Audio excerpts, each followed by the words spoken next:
could you start with your name and job title, please? Yeah, Shaun Martyn's my name, and I'm the founder of Fairbreak. You've just reminded me of when I met you, and neither of us can remember exactly when, but it was Lords, you're saying, which I'll take for granted that you're right, but it was a Champions Trophy tournament.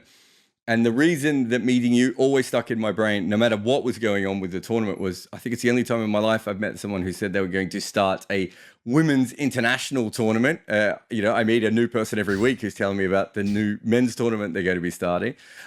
Yeah. Let's go back to the start, though. Where does the dream and inspiration for something like this come from? Because when you were thinking about women's cricket, no one was thinking about it anywhere near the level that you were. Well, it started back in 2011, 2012. I was working with Lisa Sthalekar. I'd just written her book with her. We launched it in Mumbai. And when she retired in 2013 at the Women's World Cup in Mumbai, I think was the highest paid female cricketer in the world on $15,000 a year, which included 15 public appearances.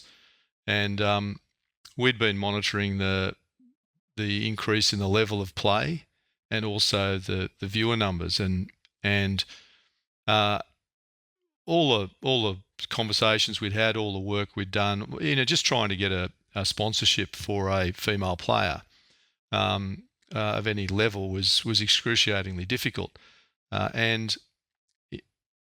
We talked about creating a global women's T20 tournament back then, a way of showcasing just how good these players were, and also to drive the boards and the establishment to look at the pay scales for women and what they should be, given the amount of time they were spending away, the amount of travelling they were doing.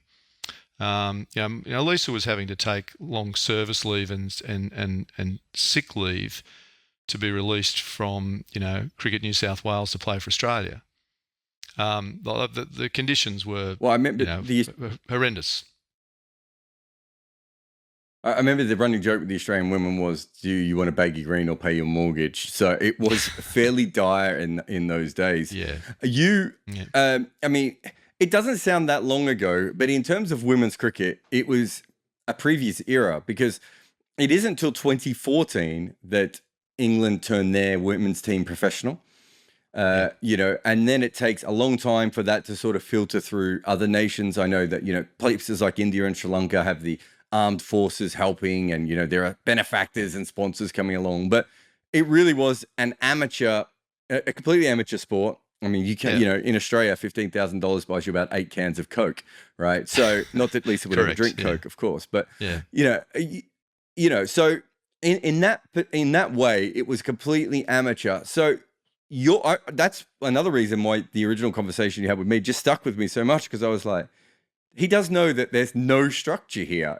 You were literally, it sounded like you were, saying to me, do you know what, Jarrod, what I'm going to do is I'm going to move all of cricket to the moon because it doesn't rain there. I mean, it was a great idea and I'd be fully supportive, but I'm not sure how you'd do it. It does feel like that it did take a long time. So how far into your plans did you just go, this is a monumental task when we're really talking about an amateur sport? Well, I think one of the great things that happened at the start was I was incredibly naive around just how difficult a task it would be, and I also thought that our intentions were really pure around what we were doing. We weren't looking to be rebels or to create problems for anyone. I just saw that there was a great opportunity here, and that the opportunity wasn't being realised. And I think the naivety around that really sort of kept me going for a few years.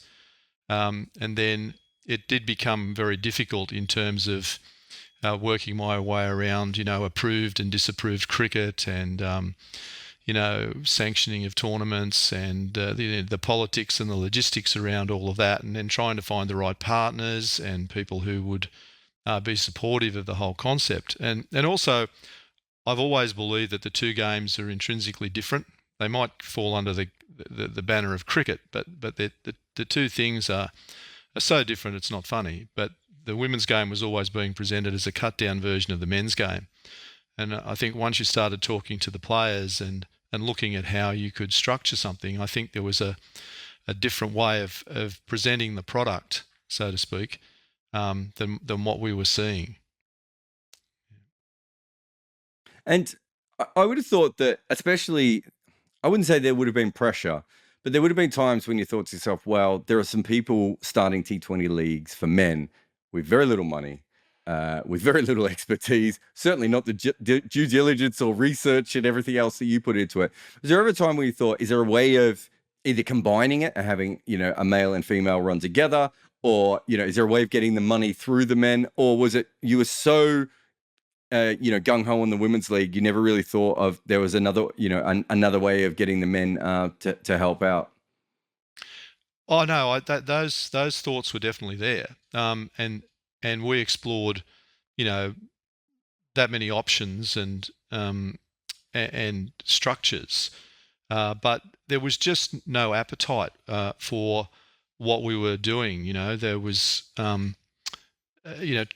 trying to get someone to look at a franchise model, for example, for women's league for a women's league at that time was going to the moon, and there were lots of conversations with people around. Well, so what city are they going to represent? How are you going to present the teams? And I'd always looked at all of these other sports around the world, like Tour de France, for example, where you ride for a brand.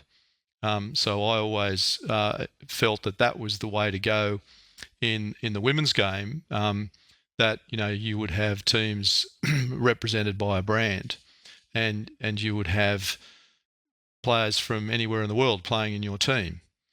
So there was always that bigger, expansive view. But when I started to sit down with broadcasters in India or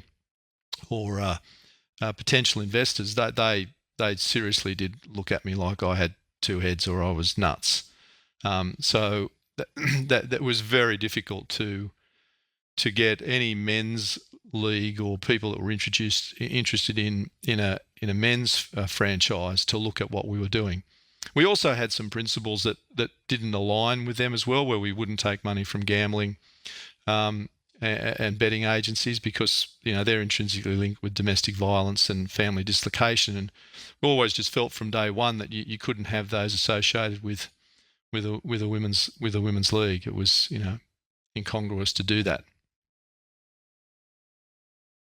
It's interesting because you did start so early, and obviously the most recent tournament, or your first tournament, is almost 10 years after your original idea, and things have changed. Like, I quite often get people say to me, I want to invest in T20 and whatever, and I was like, great, find your local women's tournament and invest in it, and they still look at me a little bit confused. And I said, well, where do you think you're going to get the biggest bang for your buck right at the moment? And also, if you can get a long-term deal in women's sport, you don't know what that league's going to be like in 5 or 7 years' time, right? It could absolutely go through the moon.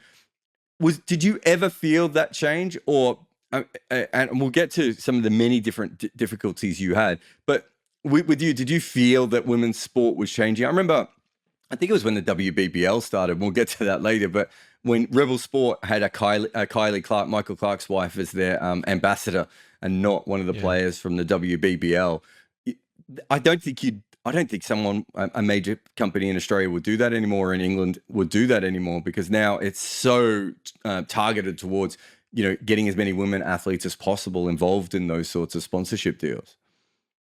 Oh, we could certainly feel a change. We could see what was happening all around us. I mean, some people have written about that. We were a catalyst for a lot of that change because of what we were talking about and what we were trying to do. So yes, it was very very obvious to us that there was a wave of interest and support coming. There's no doubt about that. And I suppose the other big question I have for you, and I'm not sure I've seen you answer this specifically, or maybe I missed it when I was doing my research, but when do you get involved with women's cricket? And so I coached women's cricket a little bit back in the 90s, and I used to love watching it. Still love watching women's basketball as well. Yeah. Even then, I would have thought, and I've got a lot of friends who are women's sports writers who say, I'd love to cover women's sport more, but we don't get paid and we get pigeonholed and we end up in the corner. And I think I felt a similar thing at times. If I spend all my time writing about women's sport, I have to work for a fraction of the money. It's not that many people within sport don't love it. It's just the time and effort. You basically, I wouldn't say you put your career on hold because obviously you have your other business interests, but you put so much time into this. The level of love you must have for women's cricket must be absolutely, almost unparalleled. So where does that start, and how did you maintain that? Well, I think it's more of a love for cricket, not just women's cricket. I mean, I played my first game against a women's team in 1970 when I was at Chevalier College in Barrel, and we played the Frensham first 11. So I always had an appreciation of women playing cricket. So, I don't know, really what my thought processes were around that. It's just that they were cricketers. I think my first girlfriend was a cricketer at Skeggs in Moss Vale. So I never had this notion that there was a division around gender with the game. And I think Jeff Lawson shares the same view. So I've had people around me for a long time that just love the game of cricket. And I think once I started doing some work with Lisa and Alex Blackwell, and I could see the talent, and I've always appreciated talent. It doesn't matter what sport it is, and I started using a few of the players in corporate cricket matches, really, because I thought, well, they weren't getting paid to start with, so here was a way to pay them, and it was also a way of demonstrating to a lot of corporates just how skillful these players were. So it's more of a love of cricket, and I suppose I don't like inequality. I really don't like that at all, and I don't think it's right and proper that two people doing exactly the same job under the same pressures with the same expectations should be remunerated completely differently, and that's just I just believe that. Women's International League is what you were trying to do originally, and you and I know a lot about this, although probably back when you were starting this, you and I didn't know as much about this at the time. Most leagues are run by individual boards, and everyone was always trying to do international leagues. For instance, the first failed South African league was supposed to be an international league. You had the global T20 in Canada. So we've had attempts to have international leagues before, and we now have the new UAE league with a few of the IPL owners and the American ownerships involved there. The reason that we don't have leagues like that is because generally most of our leagues are domestic based. So you actually want to have a TV audience who's automatically going to come to it. But the other problem can be, especially with the men, that these players have all these different contracts, and then an independent person comes in and says, well, we'll have 5 Pakistanis and 3 Sri Lankans in our team, and someone else says, well, we'll have 8 West Indians and 2 Nepalese players in our, and so suddenly the boards go, whoa. And that's exactly what's happened with this UAE league. The boards are already starting to be, so some really big concerns. Big Bash suddenly has a lot more money available to pay their men's players than years gone past. When you were starting this, though, that wasn't a thing. We weren't even thinking about it. But you basically, in doing what was the most obvious thing to you, which is there's no point doing a local women's league. If we do an international, we can get women from all around the world together. That makes a lot of sense. But you ran into a tidal wave of opposition, even though at that stage, as we've talked about, women's cricket was almost entirely amateur. Yeah, that's very true. But I just think that there was potentially a lack of understanding around the game from a women's perspective. We spend a lot of time talking to the players that we work with, and we like to find out what they want to do, what they want to wear, how they want to play, what are the things that are important to them as players. So I think we were doing our due diligence for a long, long time in a way that possibly Many other people in cricket weren't. And I don't mean that in a disparaging way, but they, they do see everything in cricket generally through, a male prism. And I think if you, sort of take your male cricket head off and start looking a little bit more expansively, then your perceptions of everything do change, and you see potential and opportunity where others may not, and also the audience for women's cricket is quite different to the men's. It's much more disparate. You know. The game attracts players in different parts of the world that the men's game does not necessarily attract. And there are superb athletes. And it doesn't take long to work out that a lot of the, great players that you don't see are actually in tiny countries. And they may not, their country may not be a great team, but the individual has a skill set that is comparable to anyone, anywhere in the world. What a lot of those players lack is game awareness because they just don't play enough. But some of the players that we research and we look for, they're only playing men's cricket in their own countries as female players because they're so good. So once you remove the gender tag and you just look at the cricketer, then that changes, I think, where the opportunity lies for everyone. You alluded to this before, that, and people have certainly suggested this, that certainly the Women's Big Bash, which is, I suppose, now the main pioneering league that sort of changed women's cricket, came about because it looked like at various times you were going to beat them to the punch. And, I think there are obviously other pressures. James Sutherland was the Cricket Australia CEO and happened to have a daughter who was coming along that was very good. There were lots of different things that came along. Plus the pressure in Australia, as we talked about before, the Australian women were so good, probably got more TV coverage than even the English women did. And, things like the Zoe Goss incident, going back years when she took Brian Lara out in a charity game, all these little things that the Australian women's did, it made sense that was going to be the first league. But you did, the way I've heard it from within the women's game is that you shamed a lot of the boards. It's probably not a word that you would like to use, but you shamed them in a way that they suddenly went, wait a minute, we can't allow this random person to come in and do this when we haven't done anything with it, with far more resources than he had.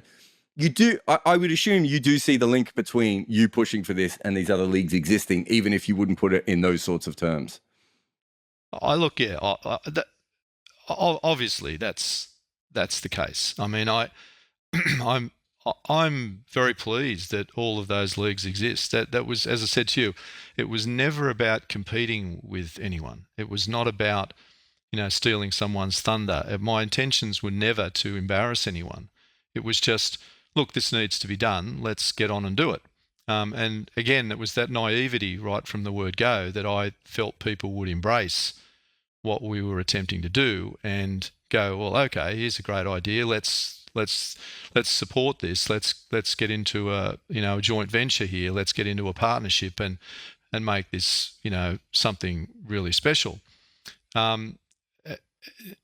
That's only started to really emerge a little bit since the tournament in Dubai. I think there's this, Jarrod, as well as I do. There's a lot of self-interest in international cricket. There's a lot of it's a very political environment, and we're not. We're not part of any of that. And I don't really have an ego about this at all. It's not, the players talk about a Fairbreak family. They talk about a movement. These are all words that they use. I've not coined these phrases. I just enjoy the fact that they get to showcase what they can do, and that we can build something that's long lasting for them. You obviously spent quite a lot of time changing. You spent a lot of time developing the idea, and as women's cricket is changing around you, you then pivot towards associate players, and partly that is because you realize that there is a chance to affiliate with a smaller board, and partly that is because, as you said before, you start to realize there are all these women around the world who are playing men's cricket in random countries that no one's paying any attention to them. I get messages from these sorts of players all the time, and I know they're out there as well. I've forwarded some of their YouTube videos to you in case you need any more players at times. So yeah, exactly. That decision is huge when you do that. Is that how much of it is born out of practicality because you did need to partner with someone, and how much is it born out of, well, wait a minute, if the WBBL and the Women's Big Bash and we're going to have Women's 100 and there's going to be a Women's IPL and all these things, we have to do something different now than what we originally planned. It could be equally important, but just important in a different way. I think there's a number of things wrapped up in that. Yes, we were being ping-ponged between different boards and the ICC in terms of getting sanctioning. So it was a matter of, finding a board that would work with us. That was definitely a priority. It was also the fact that there were great players in all of these countries, and if you're going to run a global tournament, then it needs to be a global tournament. So you have to involve all players. I don't particularly like, and we argy-bargy about this internally with our people. I don't particularly like the term associate nation players. I don't necessarily like the designating of players in particular areas because it immediately throws up a notion of skill level or ability or and I just don't think that's right. But that's a philosophical point that we could go on with forever. The thing was, you look at the Tour de France. Your team in the Tour de France comes from everywhere. The only criteria is that you can ride and ride well. So I just felt that the only criteria that here was, do you have a skill set that we need to showcase and can we develop it? The other thing too is that I don't think the major board playing countries need another cricket tournament.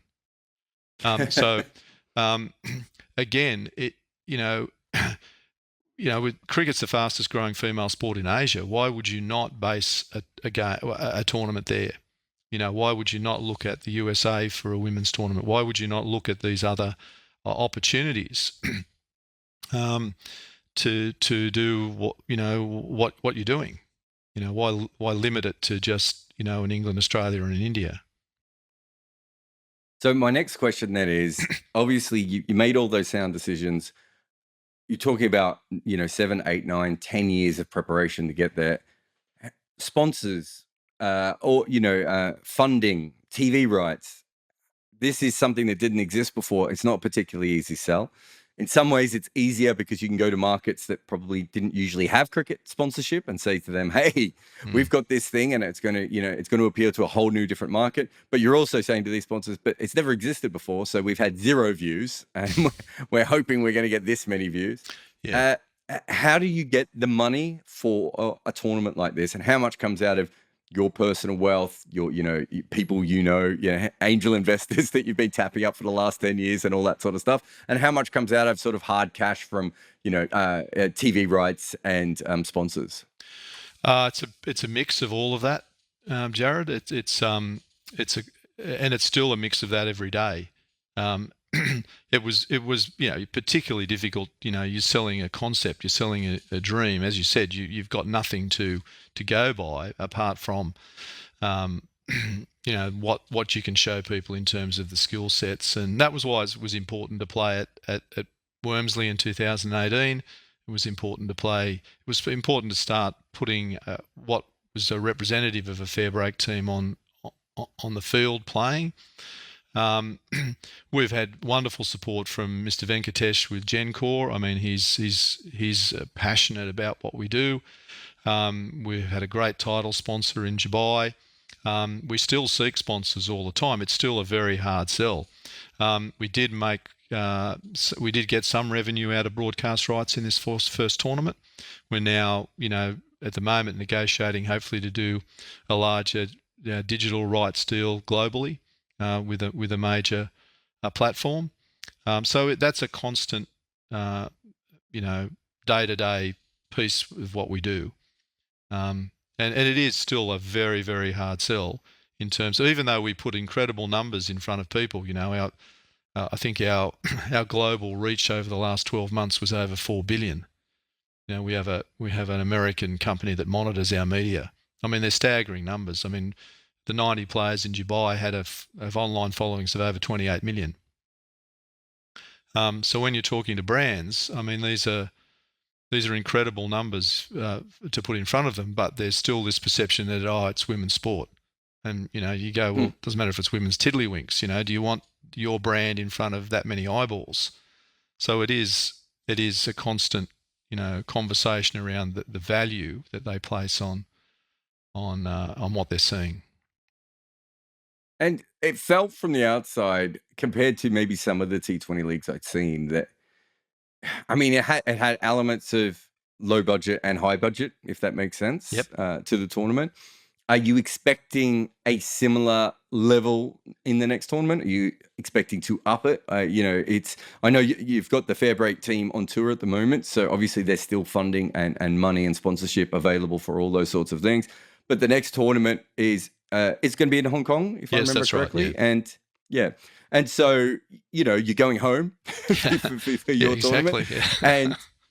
And so, I mean, is it going to be at the similar level? Is it going to be bigger or smaller? What are you thinking for that next one? Oh, look, I think this will be a step up from what you saw in Dubai. I mean, Dubai, we had to pivot to very, very quickly and very late in the piece because of the 21-day quarantining situation in Hong Kong.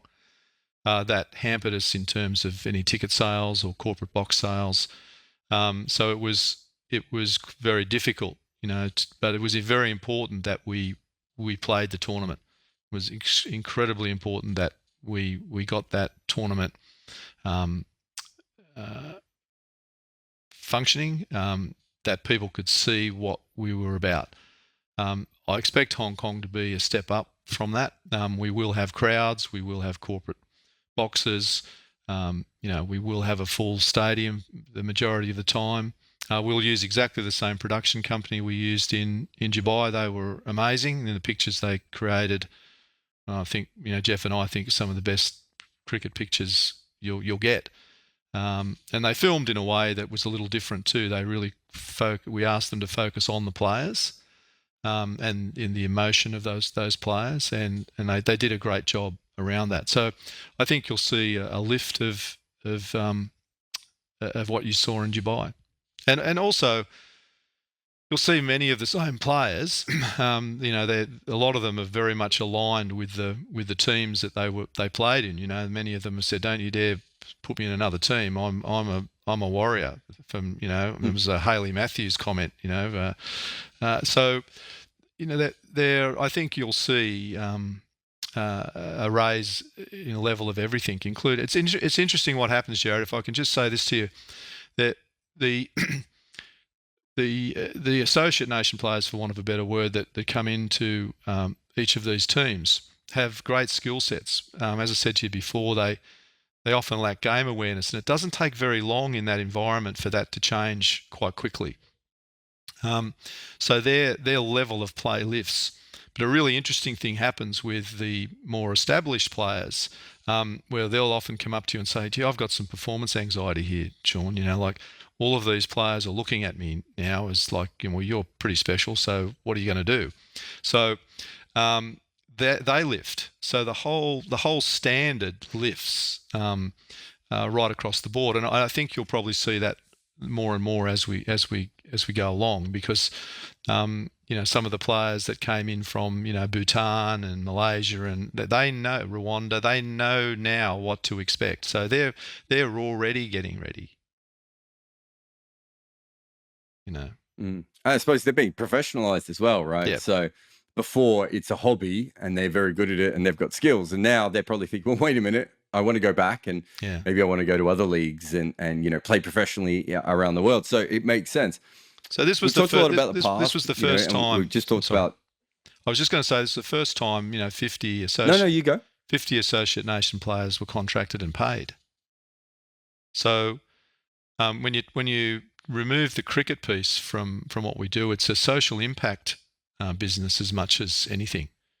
For many of those women, playing 2 tournaments with us, they'll buy their own home in their respective countries. That's unheard of for them. So you leave the cricket out of it. Yeah, I mean, you're literally building you're building a profession that didn't exist, in those places. That's right. So, yeah. If nothing else, even if they're from a more wealthy country and this is just a top up, now they're thinking, well, wait a minute, that is a career. So I think from that perspective, it's remarkable, and it also shows that how the men have missed out on doing a similar thing, because we know how, occasionally we get a player from Nepal that no one has ever heard of before. And, now we're getting Americans coming through, and there's no doubt that these sorts of things could happen. So we talked about the future, and we've talked about, that and the past and how hard it was for you to get to that level. I remember, I think I might have watched the first game or the second game, and I remember thinking, what is Shaun thinking now? I spent 4 years trying to get Death of a Gentleman up, and I'm 2 years into a current business plan that we've been getting up, and I know what it's like to invest long periods of yourself. Forget the money, that's terrifying, but and I don't want to know how much you've invested in that, but yes, I know what it's like to invest yourself in something like that. And also for the times where you think there's no way this can work, it's all going to fall apart, I've made a mistake here, this won't work, and then you're there in Dubai and you're watching that first game. What did you feel actually watching this thing that kind of felt at times like it would never exist right in front of you? Well, people asked me that, in the week leading up to that first game, and I just said, look, I just want to see the first ball bowled. That's all I want to see. It was a quite a surreal experience, actually, because I'd lived with this tournament in my head for so long that I wasn't surprised, if that makes any sense to you at all. It was like, well, yeah, this is what I always saw. So, here it is. It was quite. It wasn't until towards the end of the tournament that I started to appreciate a few things about it a bit more. I actually find it quite hard to talk about, Jarrod, to tell you the truth. I can tell that in your voice. It's such a ridiculously long journey to get to a place and then to watch. And I know exactly what you mean when you say, when other people are like surely you can't believe this is happening, but in your head, it had been happening for 10 years. Yeah. And so it's not the same as it is for everyone else. And I know probably more than most people, as someone who was there towards the beginning of, when you had that original idea, the way that people thought about women's cricket and the way that people thought about your idea to go from there to the tournament. It still shocks me that Fairbreak exists, because that is not, when I started working in professional cricket, we were nowhere near this. And to get so far to the point where, as you said, you have players from Bhutan traveling to Dubai and playing in front of, Adam Collins and, and Jeff Lawson commentating. The whole thing is just, it's almost a fantasy. And, it feels like you've written your own dream out and someone else filmed it for you. You paid them, of course, but they still filmed it for you. Yeah, well, it's ever evolving too. I went from being a lunatic to a genius overnight when I took the numbers off the shirts and put the flags on. So, little things like that. I just thought, well, numbers mean nothing to me in cricket. Route 66 is the only one I remember. So, how do you exemplify, the diversity in the game? And so it became a geography lesson for a lot of people, like what's that flag and what they play cricket there, do they? And because even you would know this, Jarrod, even in people who consider themselves cricket, buffs, you're constantly educating them about where cricket's played. And we've got a player from France with us, played against Scotland today. We've got a Swedish left arm in swing bowler. I mean, they just look at you like you're, some sort of loony. But that's a fact. That's the game is that broad. It's that expansive, and it's. Look. Interestingly, if I collect myself for a minute and go back to that first game, Stera Callis came up and stood next to me during that first game. She wanted to be there, and you look at someone like Stera, who's played with us for 4 years now and is now a fully contracted player with Yorkshire, and is one of the best players in the world. I mean, she bats out there with Sophie Devine and all these other great players, and is not out of place at all. Like she's there. I mean that. And that's a fact. And I think you'll see that happening more and more, even with 2 or 3 of the other players that will come through in Hong Kong. So yeah, that's So I mean, that's, I suppose, the final question. That is, you started this because you thought there was inequity within the game, which clearly there was. You then found more inequity, really, as you even as women's cricket got bigger, you found other ways of doing it. But realistically, it's probably for you the individual stories that when you first thought about this, it was more about, can you get women paid? And now it's maybe more about these individual women and the effect that you've been able to have on them with the thing that was in your head. Yeah, I think that's probably very, very true. I think the other thing that needs to be pointed out here is that the large number of people that work on this project with me, it's not all me.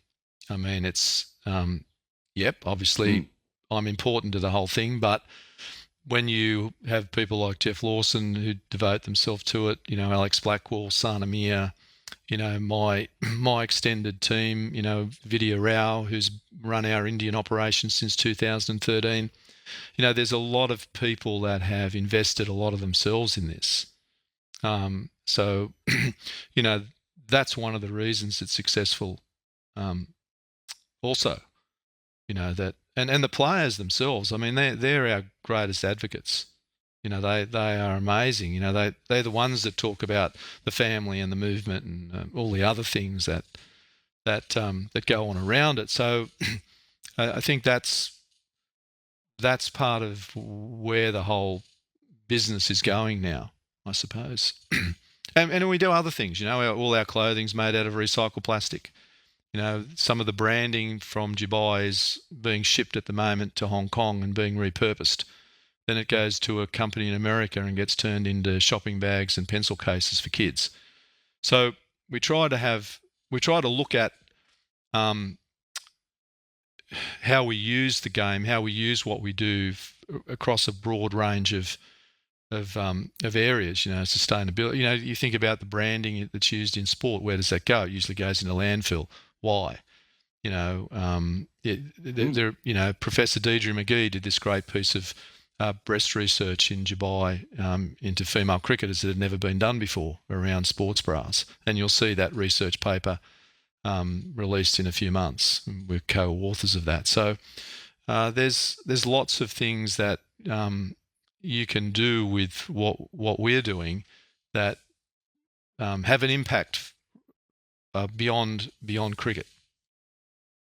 And they're the other interesting aspects of what goes on. As a cricket, I would say as a cricket historian, it's just going to be really interesting to see how you're eventually banned from cricket for being too progressive. So I'd like to say thank you very much for coming on the podcast. Thanks, Jarrod.